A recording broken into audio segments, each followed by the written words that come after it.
going to be the tutorial that's going to show you how to make these leggings for a child. I made them to fit my daughter, who is almost 6, but I'm sure if she was a few years older, then it would still fit her. So for this project, you're going to need at least 2 skeins of yarn. I was almost done with the second one when I ended up having to get another skein, and as you can see, it's barely used, so it's going to take just a little bit more than 1 skein if you're making this child size. You're also going to need 2 size hooks, a 5mm hook or size H hook, and a 6mm hook or size I hook.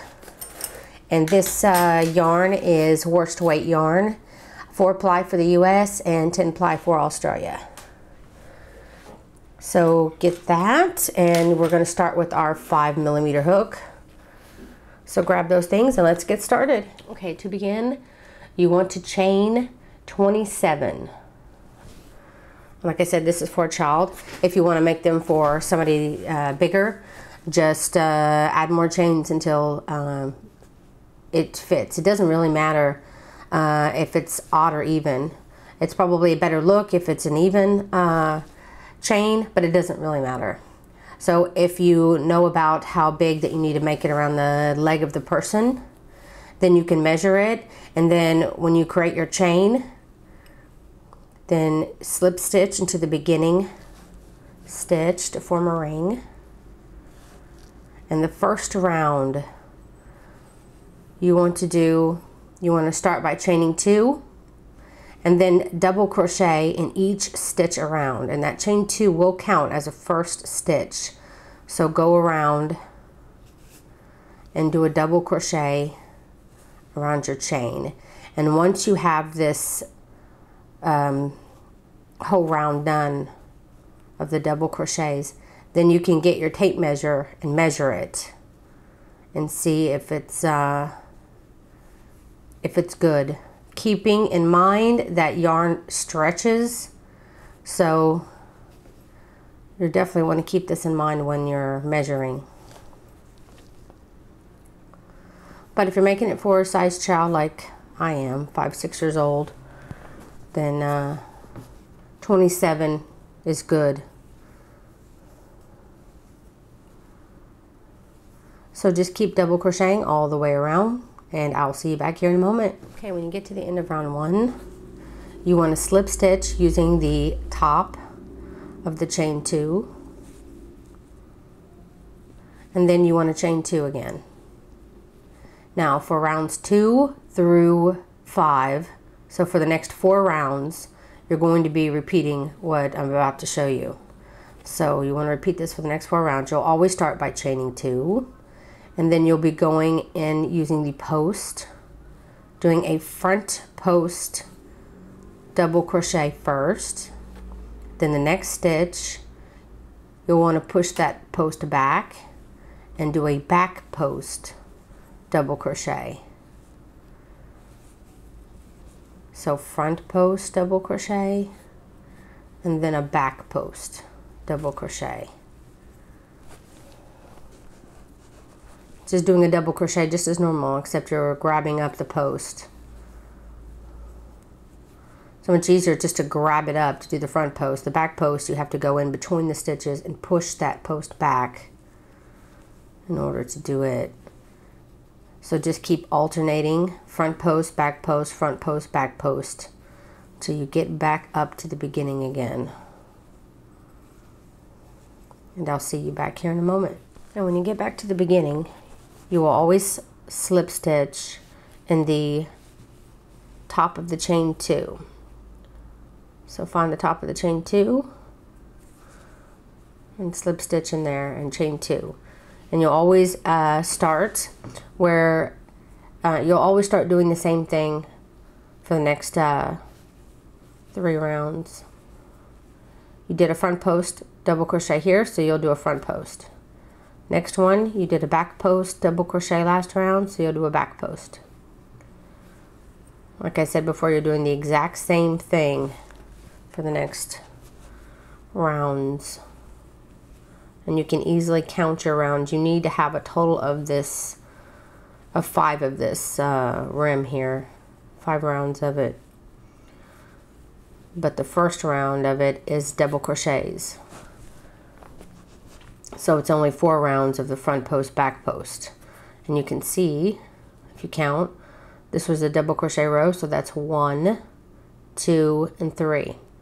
So do this for another 2 rounds till you have 5 rounds, and then I'll show you what to do next. Okay, for the purposes of this tutorial, I'm going to skip ahead and just pretend that I have my 5 rows, my 5 rounds done. And when you're ready to start the main part of the leggings, you want to switch over to your 6mm hook or size I hook. And you're just going to slip it right into the loop. And then chain 2. Now this round is very easy. You're just going to be going into every stitch and doing a double crochet. So you're just putting 1 double crochet in each stitch around. So just continue to put 1 double crochet in each stitch around, and I will see you back here in a moment. Okay, I just got done, and that is round 6. And at the end of round 6, I'm just going to go in between the stitches. I'm not going to go into the top of the chain 2. Just going to slip stitch, going in between. Now for round 7, you want to chain 2. And now we'll be doing back post double crochets. So it's like what you did down here, except you're not going to be alternating, you're just going to be doing back post. So you go in, push it back, and do a double crochet. Go in between the stitches, push that stitch back, and double crochet. You'll be doing this for every stitch of round 7. And you can see it's creating this ridge here. So just continue that all the way around, and when you get back up to the beginning, I'll show you what to do next. Okay, when you get to the end of round 7, again, just going to go through those stitches here and do a slip stitch. Now that's the end of round 7, and you're going to be repeating rounds 6 and 7 over and over again. So to start repeating, you'll just chain 2, and then do what you did for round 6, which is putting 1 double crochet in each stitch around. It's always going to alternate.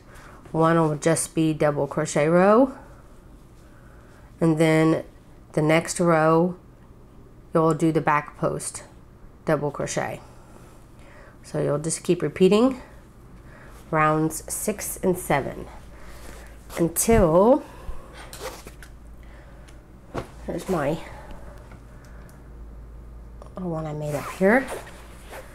You want to continue this for a total of 21 rounds, and the very last round should be, let's see, from round 8 to 31.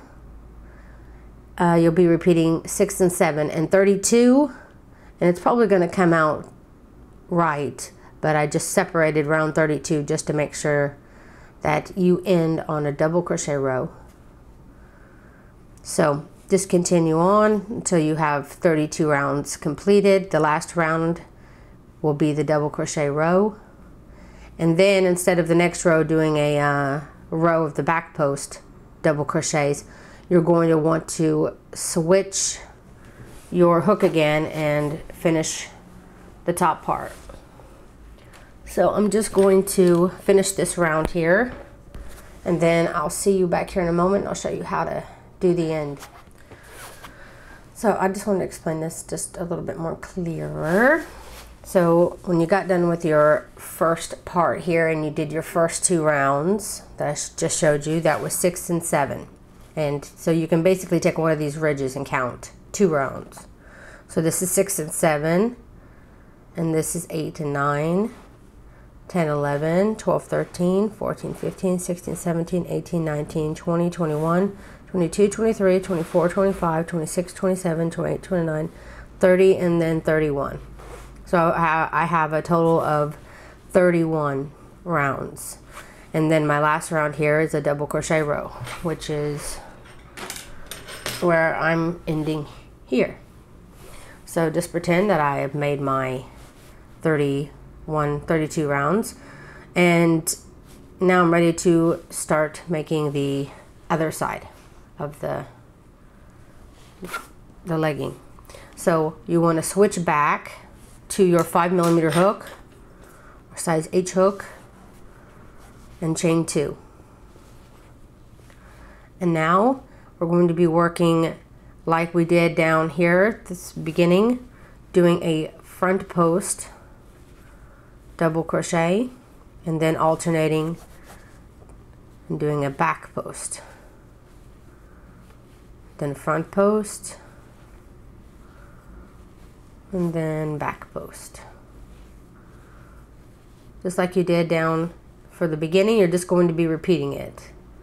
So this first round of the double crochets can count as one of your rounds, or you can just do 5 complete rounds.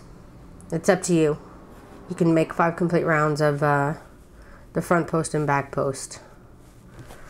But the idea is, before you start these rounds here, the main part of it, of the legging, you want to make sure that the last round goes above the knee of the person that you're making it for, because these are going to kind of be the gripper. So you want it to at least be above the knee, and then this will stretch out and grab the leg to keep it up when they pull it up. So if you're making this size for an adult or a baby, whatever, just do as many rows as it takes to get it to be above their knee. And once it bridges the knee and it's above, then start these 5 rounds of front post and back post double crochet. So you can pretty much make these for anyone. It's really simple. And these last 5 rows is you're basically repeating what you did on the other one. And you've reduced your hook size, so it will get smaller at the top, just like it is at the bottom. And if you always remember, because my daughter, she put these on, so let me see if I can show you on camera here. She put these on, so as you can see, they're done exactly the same. But this one is smaller because this was around the bottom part of her leg, and this is a little wider because she was using this part at the top. So if you always pay attention to that, you can always make sure that there's a bottom and a top, but they are made exactly the same. So it doesn't really matter.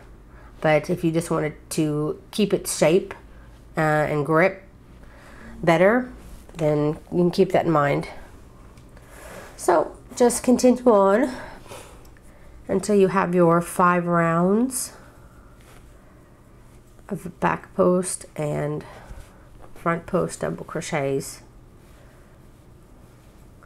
And for the purposes of this tutorial, I'm not going to complete these 5 rounds, obviously. This is just a little demonstration. Just wanted to show you at the very end. Okay, when you get to the very end, I'll show you what to do next. And when you get to the end of the round, I'm just slip stitching again. I mean, on this particular round, don't slip stitch in between here. Do like you did before, going to the top of the chain 2. And then chain 2 to start your next round. And you'll always be doing what you did before, which is you always start with the front post and then do the back post. So anyway, you'll do that for the total of your 5 rounds, and when you're done, you slip stitch in the top of the chain 2, then you'll chain 1, and then you'll cut your yarn. And then I recommend using your tapestry needle and feeding it down through the stitches at the back. Stretch it out to make sure that the tail isn't going to pop out on you. And then that's it. That is how you make the Riptide stitch leggings. And I really hope that you enjoyed this tutorial. And if you did, please don't forget to like and share this video. It really helps me out a lot. And please don't forget to subscribe if you're a first-time watcher or you haven't subscribed yet. So that's it. Thank you so much for watching.